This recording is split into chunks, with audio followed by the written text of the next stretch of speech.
pemungutan suara begitu hal-hal yang tadi menyebabkan keterlambatan dapat teratasi. Lalu kalau ada hujan yang reda tidak berhenti, maka sampai pemungutan suara selesai direkomendasikan atau disarankan perbaikan untuk dilakukan pemungutan suara susulan. Nah, lalu yang kedua adalah masalah didapati alat bantu disabilitas netra yang tidak tersedia di TPS. Salah satu isu permasalahannya karena logistik tidak tersedia atau terlambat tiba. Karena itu maka pengawas TPS menyampaikan saran perbaikan untuk segera disediakan alat bantu tunanetra tersebut. Masalah yang ketiga adalah TPS logistik yang tidak lengkap, baik itu surat suaranya atau tinta, paku, C-hasil dan logistik perlengkapan pemungutan suara lainnya. Nah, terkait dengan kendala ini atau masalah ini maka dilakukan secara perbaikan oleh PTPS agar surat suara yang kurang dan logistik yang kurang itu untuk dikoordinasikan oleh KPPS secara berjenjang agar segera dilengkapi. Dalam hal sampai pemungutan suara selesai tidak ada penggantinya, maka menyampaikan saran perbaikan atau rekomendasi untuk dilakukan pemungutan suara lanjutan atau pemungutan suara susulan. Masalah yang keempat, TPS yang didapati adanya pemilih khusus yang menggunakan hak pilihnya tidak sesuai dengan domisili KTP elektronik.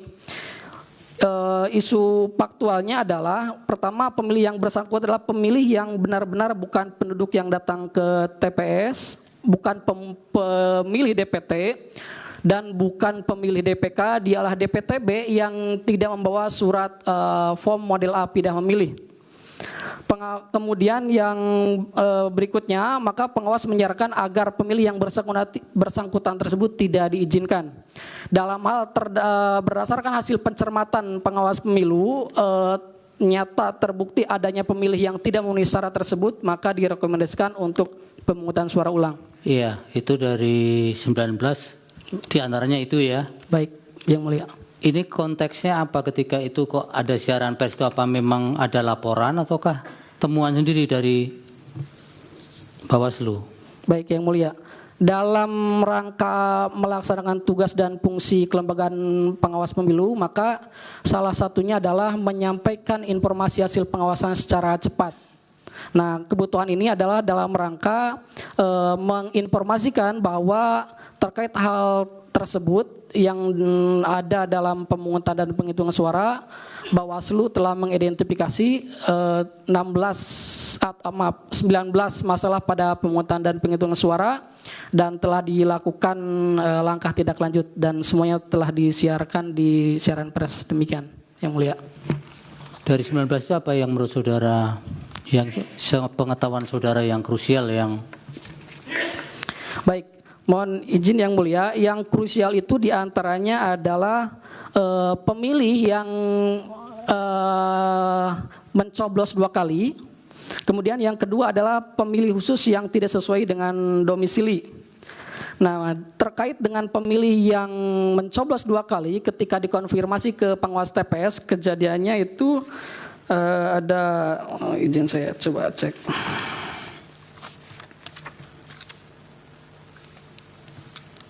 ini temuan di mana? Apakah bisa menunjukkan tempatnya? Bisa Yang Mulia. Ada. Saya coba ambil case, mohon izin nanti juga dari saksi lain akan memberikan tambahan. Iya, nanti ini ada pendalaman dari hakim karena yang diminta sebenarnya bukan seperti ini. Tapi lanjutkan dulu. Lanjutkan.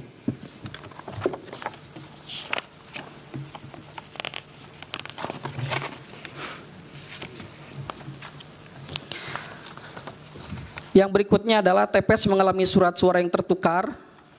Ini surat suara antar dapil, misalnya DPR RI, DPD, DPRD Provinsi, DPRD Kabupaten Kota, dan pengawas TPS menyarankan agar segera dilakukan koordinasi terkait dengan tertukarnya surat suara tersebut.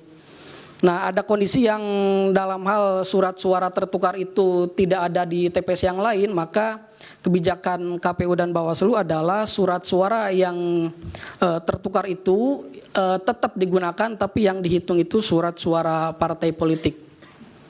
Nah, lalu yang berikutnya, TPS didapati adanya pendamping pemilih yang tidak menandatangani surat pernyataan pendamping, juga disampaikan secara perbaikan kepada KPPS. Lalu yang ketujuh adalah TPS tidak menjelaskan tentang tata cara, juga itu diingatkan untuk dibacakan dulu tata cara sebelum mulai pemungutan suara. Lalu TPS didapati papan pengumuman DPT tidak terpasang, juga saran perbaikannya sama. Lalu TPS didapati saksi yang mengenalkan atribut yang memuat unsur nomor urut pasangan calon atau partai politik atau DPD, juga menyarankan agar saksi tersebut mengganti atributnya dan yang bersangkutan bersedia untuk mengganti atribut. Yang ke-10 didapati adanya mobilisasi dan atau mengarahkan pemilih. Ini juga TPS menyarankan pada para pihak agar tidak melakukan tindakan-tindakan yang mengarahkan atau mengintimidasi kepada pemilih atau penyelenggara. Lalu yang ke-11, TPS didapati adanya saksi yang tidak menunjukkan surat mandat, juga disampaikan agar dalam hal saksi datang ke TPS harus membawa surat mandat. Lalu didapati adanya pemilih yang menggunakan hak pilihnya lebih dari 1 kali. Kejadiannya ada yang faktual memang dia mencoblos 2 kali, ada yang berdasarkan pandangan pengawas TPS ketika surat suara dari KPPS itu terkirim double kepada pemilih, itu oleh pengawas TPS juga dihitung 2 kali, kejadian demikian. Lalu ada juga surat suara yang telah tercoblos, dalam hal diketahui sebelum pencoblosan maka diminta agar dikembalikan kepada KPPS. Dalam hal surat suara tersebut diketahui di bilik suara maka dinyatakan rusak dan dimintakan pengganti. Dalam hal terdapat pemilih yang nyatanya menggunakan hak pilih lebih dari 1 kali, maka berdasarkan pencermatan PTPS berkonsultasi kepada pengawas di atasnya, disampaikan saran atau rekomendasi untuk pemungutan suara ulang. Lalu berikutnya terdapat intimidasi kepada pemilih dan atau penyelenggara pemilu. Intimidasi itu berupa verbal ataupun non verbal. Ini dilakukan oleh pemilih karena pemilih itu berada di luar kategori DPTB, DPT ataupun DPK, dan yang bersangkutan itu memaksa ingin masuk TPS. Kemudian tidak berkenan menunjukkan KTP elektronik atau suket sehingga menyampaikan intimidasi secara verbal, terlambat datang dan tidak diizinkan masuk TPS karena waktu pemungutan suara telah selesai. Lalu yang berikutnya 6 masalah pada penghitungan suara. Pertama adalah TPS yang didapati adanya Sirekap tidak dapat diakses, diantaranya karena jaringan internetnya tidak stabil. Yang kedua, TPS melakukan penghitungan suara dimulai sebelum waktu pemungutan suara dimulai karena sudah tidak ada pemilih, namun disampaikan saran agar tetap dimulai pada pukul 13. Lalu yang ketiga, TPS didapati adanya ketidaksesuaian jumlah penghitungan surat suara sah dan surat suara tidak sah dengan jumlah pemilih yang menggunakan hak pilih. Pengawas TPS menyampaikan saran agar dilakukan pembetulan atau renvoy. Yang keempat, ada TPS yang didapati pengawas TPS tidak diberikan model C hasil salinan. Kejadiannya karena KPPS tidak ada mesin fotokopi di TPS, tidak memindahkan C hasil ke dalam C hasil salinan. Kemudian pengawas TPS menyarankan agar diberikan model C hasil salinan dalam bentuk soft copy.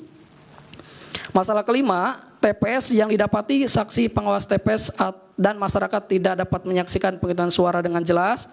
Kejadiannya karena lokasi TPS berada di lokasi yang sempit di antar bangunan atau di ruang kelas. Kemudian ada juga terjadi pemadaman listrik. Pengawas TPS menyarankan agar dalam hal pemilih tidak dapat menyaksikan secara jelas, meminta KPPS untuk bergeser posisinya agar masyarakat dapat menyaksikan proses penghitungan suara secara jelas. Masalah yang keenam, TPS didapati adanya intimidasi terhadap penyelenggara. Intimidasi terjadi karena terdapat peserta pemilu tidak menerima hasil surat suaranya, hasil penghitungan suara atau warga tidak menerima hasil perolehan calon yang didukungnya. Maka pengawas TPS berkoordinasi dengan berbagai pihak, baik KPPS maupun keamanan, untuk dapat bebas dari intimidasi terhadap penyelenggara pemilu. Demikian yang mulia. Baik.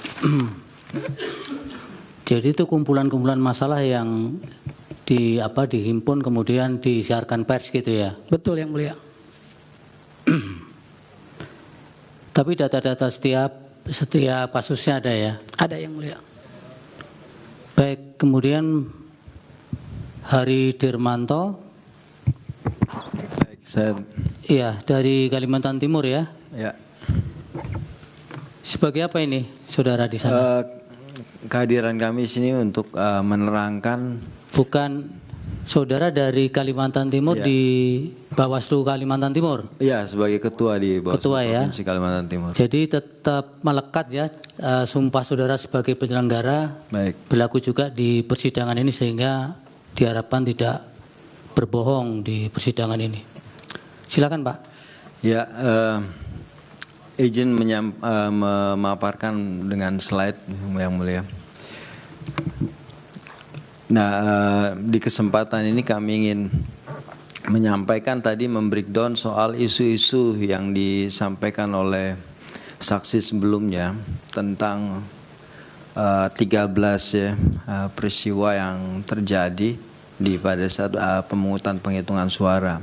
Sebenarnya kalau dalam rekap laporan pengawas TPS kami kepada Bawaslu Provinsi Kalimantan Timur itu cukup banyak identifikasi persoalannya. Cuma karena Bawaslu Republik Indonesia membuat kategori, kemudian kami memasukkan persoalan-persoalan itu ke dalam kategori saja, yang selebihnya kita kesampingkan. Nah, sejauh ini ada 2.522